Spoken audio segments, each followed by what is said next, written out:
Hello students, आज हम पढ़ेंगे maths chapter number 3 coordinate geometry class 9। तो सबसे पहले हम इसका इंट्रोडक्शन देखते हैं। इंट्रोडक्शन मतलब देखो, आपको कोई भी पॉइंट दे दे उसकी लोकेशन बतानी है कि भाई कौन सा पॉइंट, जैसे इस ब्लैक बोर्ड पर ये पॉइंट है, इसकी लोकेशन बतानी है। तो आपने आज तक क्या पढ़ा था, जैसे कोई नंबर लाइन है 1 2 3 4 ऐसी नंबर लाइन है, इस पर कोई पॉइंट को लोकेट करना है, जैसे 2.5 तो यहीं कहीं आएगा, या आपने लिख दिया 2.5। बहुत तरीके से थे, जैसे एक मिरर था, उसी जैसे एक लेंस था कि भाई लेंस से ढूंढना है, जैसे ऐसे किया, या आपने पढ़ा होगा फर्स्ट चैप्टर में।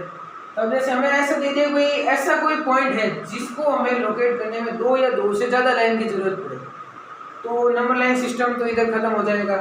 फिर बनी कोऑर्डिनेट ज्योमेट्री। कोऑर्डिनेट मतलब दो ऑर्डिनेट या फिर दो नंबर, जैसे 3 और 4 ऐसे। और ज्योमेट्री मतलब कोई भी शेप या कोई भी लाइन, जैसे ये ट्रायंगल हुआ, ये सर्कल हुआ, ये सब ज्योमेट्री है। तो हम बात करते हैं कोऑर्डिनेट ज्योमेट्री में। जैसे हमें ऐसा कोई पॉइंट लोकेशन, उस पॉइंट की लोकेशन बतानी है जिसमें दो या दो से अधिक, जैसे कार्टेशियन प्लेन। कार्टेशियन प्लेन मतलब ये प्लेन जहाँ पे भाई प्लेन है, जहाँ पे हम एक ग्राफ बना सकते हैं। तो सबसे पहले ये दो लाइन होती है, इनको एक्सिस कहते हैं। ये होती है एक्स एक्सिस एंड ये होती है वाई एक्सिस, ठीक है। अब इसके अंदर जैसे ये नॉर्मल, ये ओ जीरो ओरिजिन 1 2 3 4 5 1 2 3 4 एंड ये 5, तो ये एक्स एक्सिस में नॉर्मल नंबर है। जैसे जैसा वाई में यहाँ पे होता है 1 2 3 4 एंड 5, ठीक है। नॉर्मल अगर देखें तो ये जो यहाँ पे पॉजिटिव होता है राइट हैंड साइड, अगर नेगेटिव में जाते हैं तो वहीं से माइनस स्टार्ट हो जाता है, -2 -3 -4 एंड सो ऑन। तो सेम इसी में भी होगा, इधर पॉजिटिव है इधर नेगेटिव होगा। ये होगा -1 -2 -3 और ये -4। जैसे हमें लेट्स से देख भाई ये पॉइंट है, इस पॉइंट की हमें लोकेशन बतानी है, ठीक है। इस पॉइंट की हमें अगर लोकेशन बतानी है तो जैसे ये 4 है तो यहाँ से सीधा 4 में गया, और ये 3 है, 4 और ये 3, जैसे इस पॉइंट की लोकेशन ये हुई, ठीक है। और अगर हमें नॉर्मल एक सिंगल लाइन से इस पॉइंट की लोकेशन बता दे तो हम यूँ बता देंगे स्ट्रेट्स, इसको हम हटा देते तो ये, ठीक है। लेकिन फिर हमें पूछते कि उसकी वैल्यू क्या है, तो ये ऐसे, तो इसके कोऑर्डिनेट बन गए। कोऑर्डिनेट मतलब इस पॉइंट के दो भाग, कोऑर्डिनेट। अब इसका कोऑर्डिनेट क्या है, 4 और 3। तो हमेशा याद रखना है, जैसे 4 और 3, तो पहले एक्स एक्सिस का जो कोऑर्डिनेट होता है, जो नंबर होता है, उसको पहले लिखते हैं 3, उसके बाद वाई वाले को लिखते हैं 4। ब्रैकेट में क्लोज। तो अगर इस पॉइंट को हम m मानते हैं तो m पॉइंट के क्या कोऑर्डिनेट है, 3 और 4। मतलब पहले हमेशा x आता है, फिर हमेशा y आता है। जैसे x y z, तो हमेशा पहले x आता है, इसे याद रख सकते हैं आप। तो ये इसका बेसिक हो गया। बस इसी पर बेस कुछ आगे क्वेश्चन आएंगे। कोऑर्डिनेट ज्योमेट्री यही है। ज्योमेट्री जैसे ये ज्योमेट्री स्क्वायर बन गया, तो ये एक तरह की ज्योमेट्री है। और कोऑर्डिनेट मतलब जिसके दो कोऑर्डिनेट हो या फिर दो पॉइंट हो, जो दो पॉइंट से मिलकर बना। वैसे ही आज का इंट्रोडक्शन। अब आगे एक्सरसाइज करते हैं हम। तो स्टूडेंट्स, हम आते हैं अगले क्वेश्चन पे, एक्सरसाइज 3.1। उम्मीद करता हूँ आपको भी इंट्रो समझा है, तो इंट्रो समझ में आ गया होगा। तो एक्सरसाइज 3.1 का फर्स्ट क्वेश्चन है। तो पहले हम क्वेश्चन को समझते हैं। How will you describe the position of a table lamp on your study table to another person? कि आप अपने टेबल लैम्प की पोजीशन दूसरे व्यक्ति को या दूसरे लोग को आप कैसे समझाओगे कि टेबल पर मेरा लैम्प यहाँ पे रखा है। तो आपसे अगर कोई आपके टेबल लैम्प की पोजीशन पूछे टेबल पर, तो भाई आपकी जो स्टडी टेबल है उस पर आपके लैम्प की पोजीशन क्या है, तो आप कैसे उसको बताओगे। तो अब देखते हैं। सबसे पहले एक टेबल बनाएं एज ए रफ डायग्राम। ये मान लीजिए एक टेबल है। अब इसके ऊपर आपका लैंप कहीं भी होगा, जैसे ये इधर होगा, ये लैंप मान लीजिए यहाँ पे है। अब लैंप से देखो आप एक बार तो ये जो हॉरिजॉन्टल या वर्टिकल है, ये हॉरिजॉन्टल वर्टिकल, अब इसके अंदर आप यहाँ से एक बार इसको एज अ पॉइंट, इधर पॉइंट माने और इधर एक लाइन ऐसे ड्रॉ करें। ड्रॉ किया।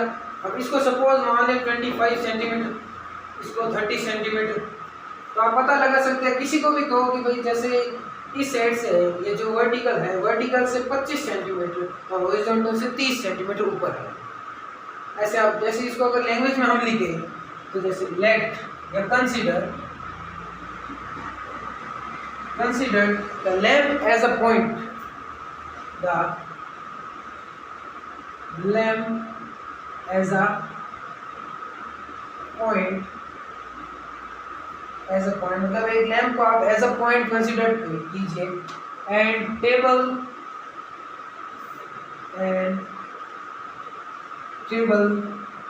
एज अ प्लेन, मतलब इसको एक प्लेन की तरह मानिए, एक प्लेन है, टेबल है एक प्लेन, कार्टेशियन प्लेन है, table as a plane, then suppose जैसे ये लाइन है ए और बी, ठीक है, ये वर्टिकल लाइन है, then suppose from vertical edge, मतलब जो इसका कॉर्नर है, एज इसकी जो ये लाइन, इसको एजेस कहते हैं, एजेस, जो इसकी ये जो लाइन है इसको एजेस कहते हैं, वर्टिकल एजेस से 25 सेंटीमीटर दूर है, away from vertical edge table, suppose मतलब माना कि suppose the lamp is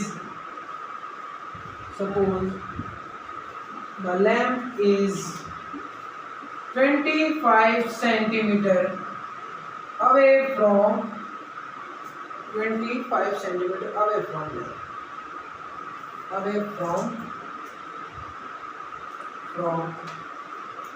the edge, मतलब जो इसकी एज है, इसकी जो किनार है, या फिर इसका जो माने कि ये जो लाइनें होती है, ये edge is 25 centimetre away from edge, and horizontally away from 30 centimetre, इसको 30 सेंटीमीटर मान सकते हैं, the lamp is horizontally 30 centimetre away, similarly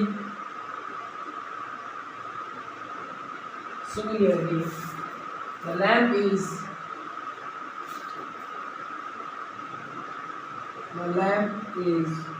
30 centimetre away from horizontal edge, horizontal मतलब जो ये इधर हॉरिजॉन्टल एज, इसको हम डिस्क्राइब कर सकते हैं कि भाई देखो 25 सेंटीमीटर तो वर्टिकली एज से दूर है और 30 सेंटीमीटर इससे दूर है, तो हमारा लैंप यहाँ पे, और इससे पता लगा सकता है। बस ये बेसिक सा क्वेश्चन था समझने के लिए चैप्टर को। तो अब देखिए सेकंड क्वेश्चन देखते हैं, अपनी अपनी बुक्स ओपन कीजिए और सेकंड क्वेश्चन देखिए। जैसे सेकंड क्वेश्चन में क्या लिखा है, अ city has 2 main road which cross each other at the centre of the city, मतलब एक सिटी में, जैसे एक सिटी में 2 मेन रोड्स हैं, मेन रोड्स मतलब जो बड़ी रोड्स, या फिर में ये अपने मतलब जो ये सिटी है, जैसे अप्रॉक्स हम मान लें अगर ये सिटी, तो ये इसका सेंटर, जहाँ पे ये दोनों मेन रोड क्रॉस होती है वो सिटी का सेंटर है, ठीक है। फर्स्ट लाइन में देखो, these 2 roads are along the north south direction and east west direction, मतलब जो ये नॉर्थ साउथ ईस्ट वेस्ट, जैसे ये एन है, ये एस है, ये ई है और ये एस, तो हमें समझा दिया, एक तो है नॉर्थ साउथ में, एक है ईस्ट वेस्ट में, जैसे हमने ये डायग्राम बना दिया है। आगे हमारे को क्या गिवन है, all the other streets of the city run parallel to these roads, और जो भी सिटी में दूसरी जो गलियां हैं या स्ट्रीट्स हैं पतली पतली, वो सब इसके पैरेलल है। तो पैरेलल क्या होता है, कोई समान दूरी, तो 2 लाइन जो समान दूरी पर हो, कभी आपस में क्रॉस ना करें, ठीक है। तो जैसे हम पैरेलल देख लेते हैं, हम 1 मिनट इससे रफ करते हैं, ये इसी में आपको बताने के लिए था कि एज अ सिटी, बाकी इसका इधर कोई भी काम नहीं है सर्कल का। तो अब देखिए आप, जैसे इधर ये लाइंस बनाई, ये स्ट्रीट्स, ये इसके पैरेलल है, ये ऐसे, तो ये स्ट्रीट्स पैरेलल है, और हमें आगे क्या गिवन है, 200 मीटर अपार्ट, इनके बीच में कितना गैप है, 200 मीटर, मतलब ये मेन रोड से 200 मीटर दूर है, ये भी 200 मीटर दूर है, ठीक है। तो आगे हमें क्या देगा, draw a model of the city on your notebook, तो हमें एक मॉडल बनाना है सिटी का, represent the road and streets by single lines, मतलब सिंगल लाइन से इनको रिप्रेजेंट करना है रोड और स्ट्रीट्स को, जैसे हमने कर रखा है सिंगल लाइन से, इससे क्या थोड़ा डायग्राम क्लियर बनता है। There are many cross streets in your model, तो आपके मॉडल में बहुत सारी क्रॉस स्ट्रीट्स होगी, जैसे कैसे, अब देखो ये यहाँ पे है, और ये इस लाइन के, जो ये लाइन है इस लाइन के ईस्ट वेस्ट के ये पैरेलल है, अभी नॉर्थ साउथ है, इसके भी पैरेलल होगी, होगी तो चारों तरफ, लेकिन एक बार में इसके अंदर ही मार रहा हूँ। तो ये इसके पैरेलल है, जस्ट देखो ये इसके पैरेलल, ये इसके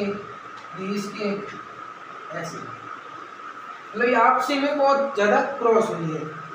A particle cross street is made by two streets, मतलब जो पर्टिकुलर क्रॉस होगा, ये जैसे ये पॉइंट है या ये पॉइंट है या ये पॉइंट है, ये देखिए दो स्ट्रीट से मिली, एक तो ये स्ट्रीट्स, एक ये, मतलब पर्टिकुलर मतलब सिर्फ दो स्ट्रीट से ही कट के एक क्रॉस बनता है या एक पॉइंट बनता है।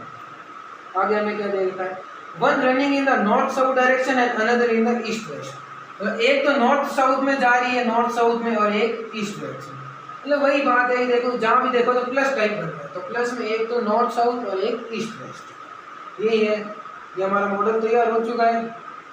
अब आगे हमें पूछा क्या गया है, each cross street is referred to in the following manner if the second street running in the north south direction and fifth in the east west direction meet at some crossing then be will, तो जैसे इसके अंदर क्या पूछा, each cross street is referred to in the following manner, अगर दूसरी running north south, जैसे दूसरी माने इसको माने नॉर्थ साउथ की जो स्ट्रीट है, ये फर्स्ट है, ये सेकंड है, ये कितनी हो गई, सेकंड, ये सेकंड स्ट्रीट हो गई नॉर्थ साउथ की, और and fifth in the east waste, east west के अंदर पांचवी लेके आना, 1 2 3 4, मैं इधर 5 बनाता हूँ, तो हमें 5 स्ट्रीट्स बनानी है,